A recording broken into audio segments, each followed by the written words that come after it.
मीठे तो आपने ज़िंदगी में बहुत से खाए होंगे, लेकिन आज का जो डेज़र्ट है वो बहुत ही मज़ेदार और लज़ीज़ होने वाला है। तो चलिए स्टार्ट करते हैं। अस्सलाम वालेकुम मेरी प्यारी बहनें, कैसी हैं आप सब? उम्मीद करती हूँ आप सब ठीक होंगी। मैं भी ठीक हूँ आपकी दुआओं के साथ। तो सबसे पहले हमने मल्टीफुल जो है सेवइयाँ ले ली हैं और उसको हमने अच्छी तरह साफ़ करके और उसके अंदर हमने पानी बॉयल करके उसमें डाल दिया है, ताकि ये अच्छे से बॉयल हो सके और इसको कोई तकरीबन 5 से 10 मिनट लगेंगे, ये अच्छी सी बॉयल हो जाएंगी। उसके साथ ही हमने इसको बॉयल पे रख दिया है। अब हमने 2 चम्मच कस्टर्ड के लिए हैं, यानी कि कस्टर्ड पाउडर के। अब हमने इसके अंदर दूध डाल दिया है, 1 कप के करीब आपने दूध इसके अंदर शामिल कर देना है और इसको अच्छा सा मिक्स कर लेना, ताकि इसके अंदर गुठलियाँ ना रहें, ताकि ये बहुत अच्छा सा मिक्स हो सके। मज़ेदार सी ये एक रेसिपी है जो कि डिफरेंट तरीके से हम बना रहे हैं। तो उसके साथ ही हमने बारीक सेवियाँ भी ली हैं जो कि आम वाली मिलती हैं, उसको भी हमने अच्छा सा बारीक सा पीस लेना है, यानी कि हाथों की मदद से आपने इसको बारीक सा कर लेना है। उतनी देर में हमारी जो दूसरी सेवइयाँ हमने रखी थी वो बहुत अच्छी सी गल चुकी हैं और बहुत अच्छी सी ये बन चुकी हैं। अब हमने इसके अंदर क्या करना है, दूध शामिल करना है। दूध हमने अपने हिसाब से आप शामिल कर लें, जितना आप बना रही हैं। मैंने 1 से 1.5 लीटर के करीब इसके अंदर दूध शामिल किया है, ताकि सेवइयाँ हमारी ज़्यादा थी, इसलिए हमने दोनों को मिक्स करना था। इसलिए ये दूध हमने उतना ही डाला है, 1 से 1.5 लीटर के करीब। तो आपने भी जब दूध को बॉयल आ जाए और साथ में जो हमने सेवइयाँ को बारीक करके रखा था, वो भी आपने इसके अंदर शामिल कर देनी है।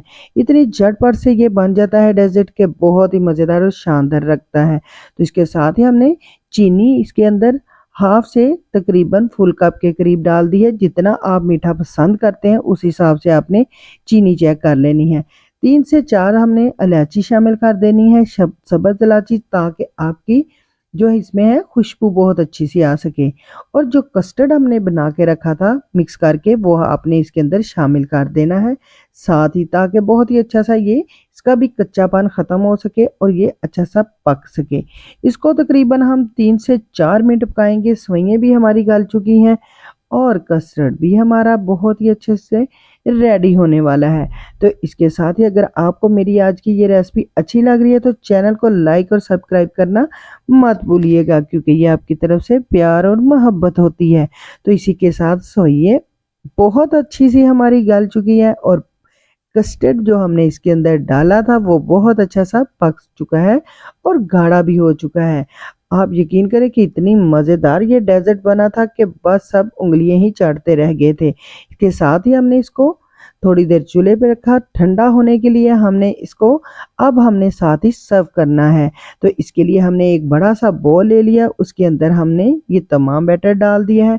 अब हमने इसको गार्निश करना है। आप किसी भी चीज़ से कर सकते हैं, कुछ भी इसके ऊपर लगाकर आप खूबसूरत बना सकते हैं। हमने बिस्किट और केक का इस्तेमाल किया है, ताकि इसकी लुक बहुत अच्छी सी आ सके और डेज़र्ट हमारा एक मुख्तलिफ तरीके से तैयार हो सके। तो आपने इसी तरह कुछ भी लगा के ऊपर, जो आपकी मर्ज़ी है। हमने कुछ जो है बिस्किट्स को चूरा कर लिया था, ताकि उसका हमने बारीक पीस के इसके अंदर लगा दिया है और साथ ही कुछ बादाम इस्तेमाल किए हैं। तो डेज़र्ट हमारा तो बहुत ही मज़ेदार और लज़ीज़ किस्म का बनकर रेडी हो गया है। आप यकीन करें, खाएँगे तो दिल ही खुश हो जाएगा और बार-बार खाने को माँगेंगे। इसके साथ ही अब दें मुझे इजाज़त, फिर मिलेंगे नई रेसिपी के साथ। तब तक के लिए अल्लाह हाफ़िज़।